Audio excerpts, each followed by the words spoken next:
Hablaremos hoy de León Czolgosz. Oh, Sí. amigo. En realidad se escribe León Czolgosz.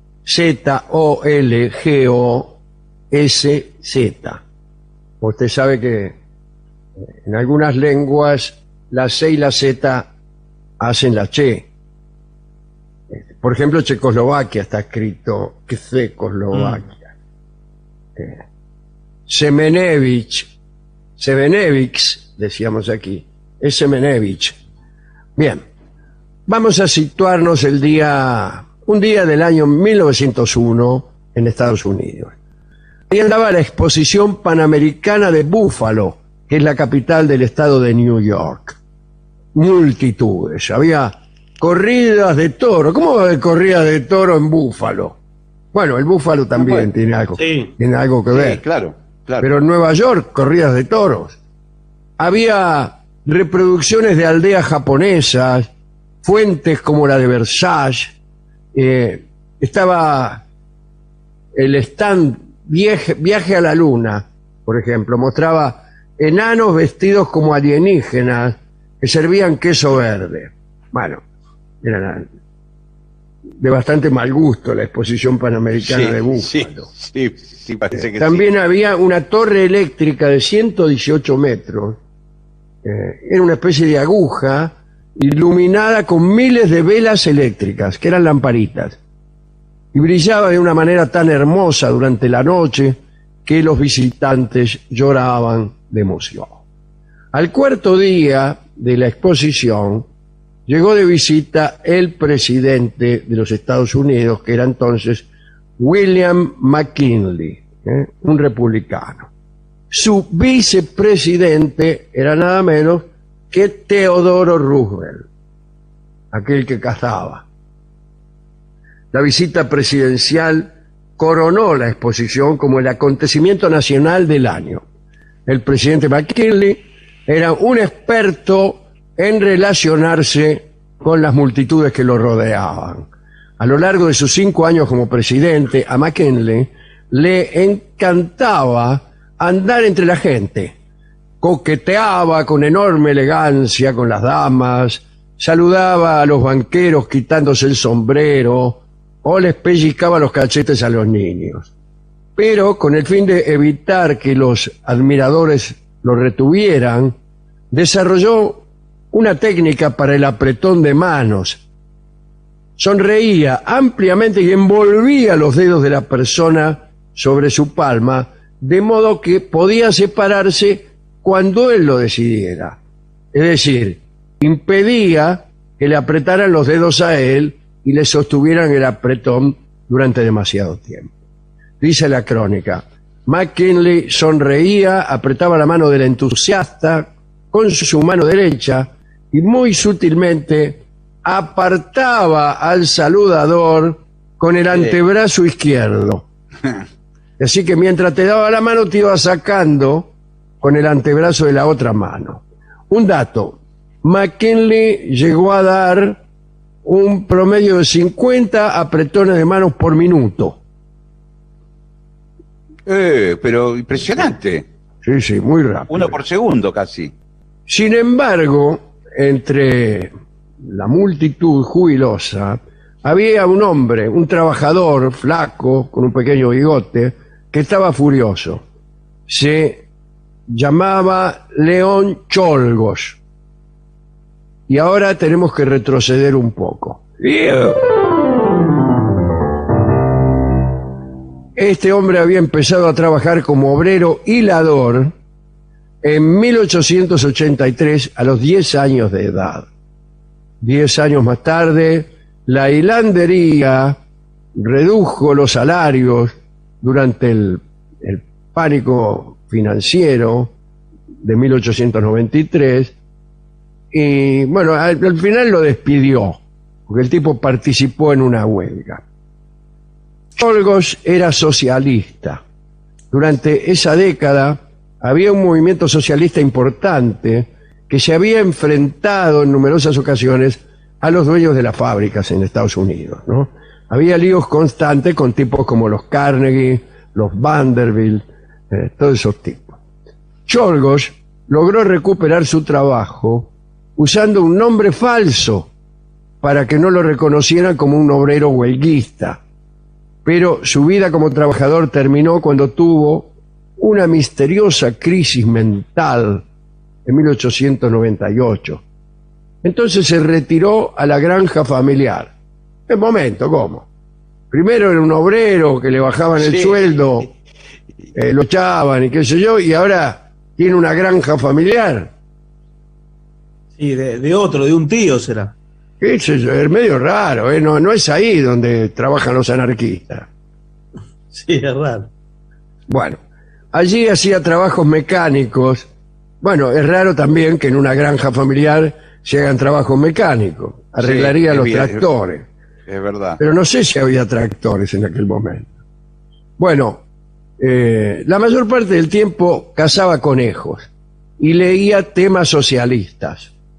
Es una vida no muy usual, le diré.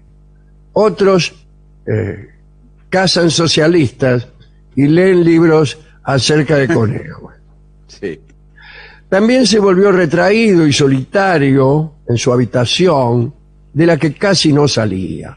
Su único recuerdo feliz de esos años tuvo lugar en julio de 1900, cuando leyó en el diario sobre un tejedor de seda ítalo-norteamericano, Gaetano Bresci, que había asesinado al rey Humberto I en Italia.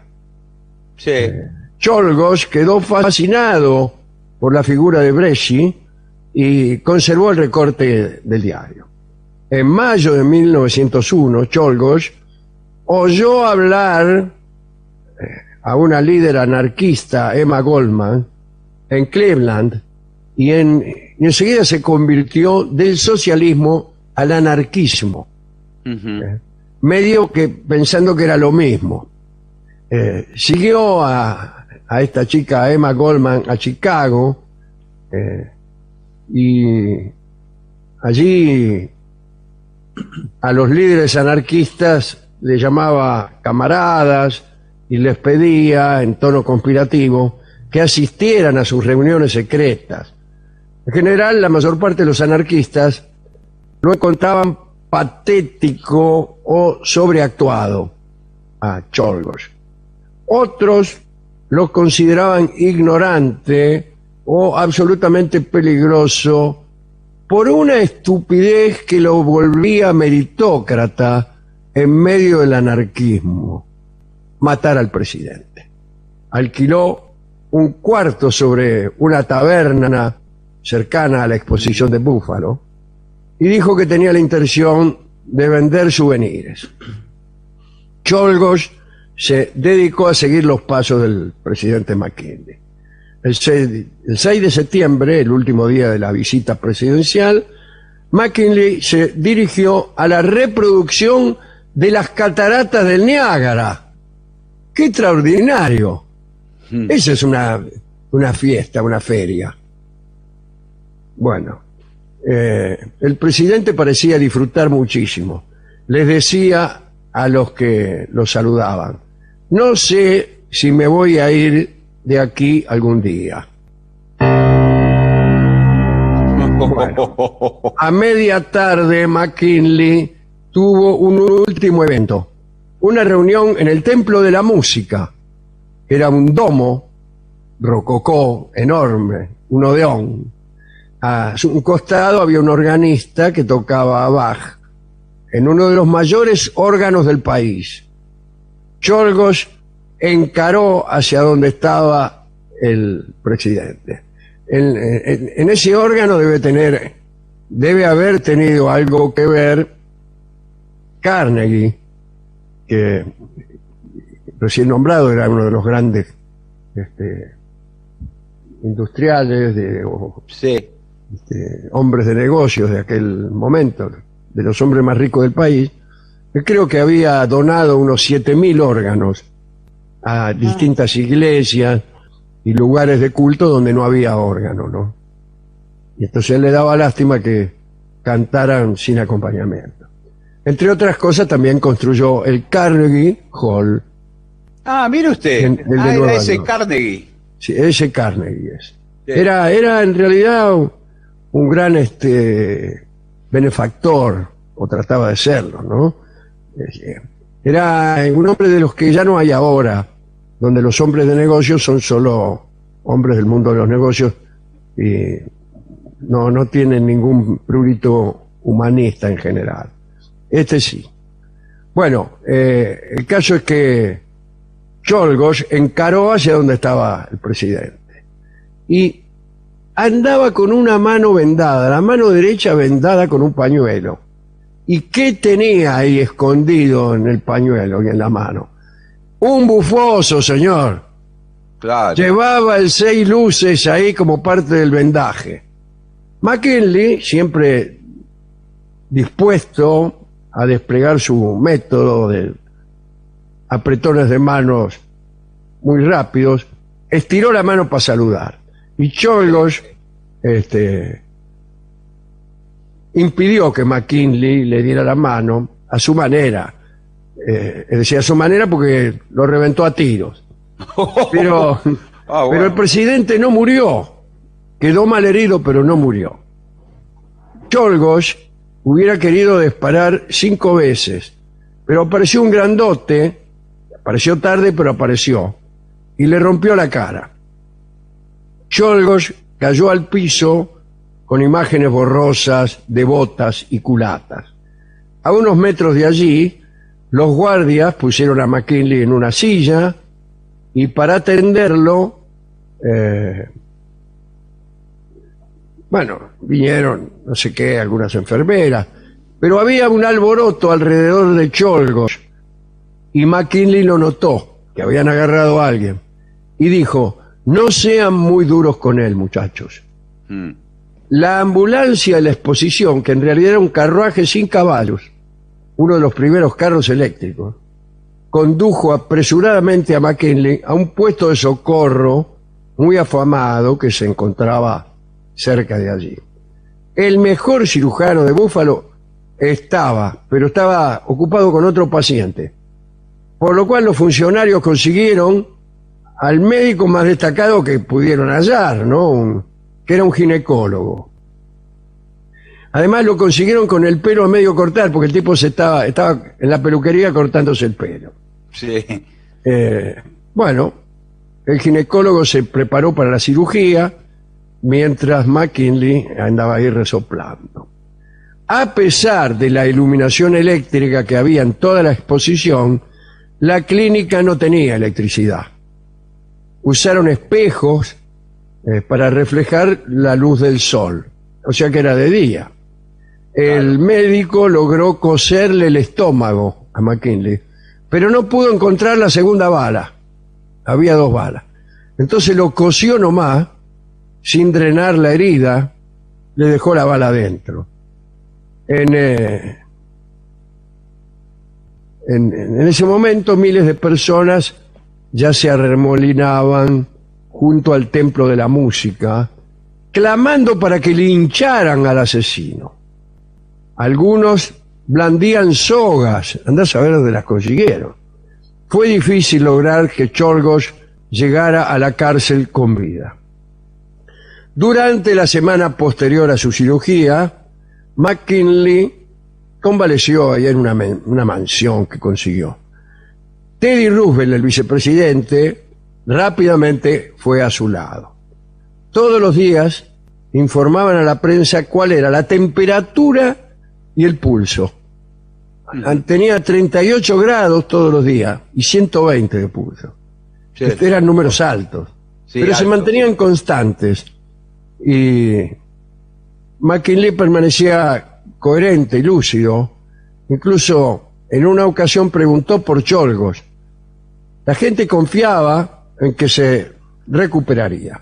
De hecho, Roosevelt pronto abandonó la ciudad para ir a una excursión de caza, y un encabezado del New York Times del 11 de septiembre declaraba: el presidente pronto estará bien.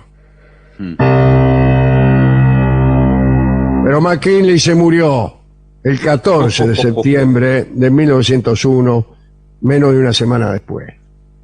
fue el tercero en morir asesinado de la lista de presidentes de los Estados Unidos, después de Lincoln y Garfield. Y entonces el presidente de los Estados Unidos fue Thomas Roosevelt, que asumió por primera vez, después fue electo, ¿no? Y sorprendió a todos con un volantazo hacia las políticas progresistas. Pero bueno, esa es otra historia. Como primer dato, el 16 de octubre, casi el 17 de octubre, un mes después, Roosevelt cenó con Booker Washington, un líder negro, el más importante de la época, y fue el primer negro en ser invitado a una cena en la Casa Blanca. La muerte de McKinley exacerbó un enorme odio público que ya existía antes contra los anarquistas y, lo que es peor, contra los inmigrantes.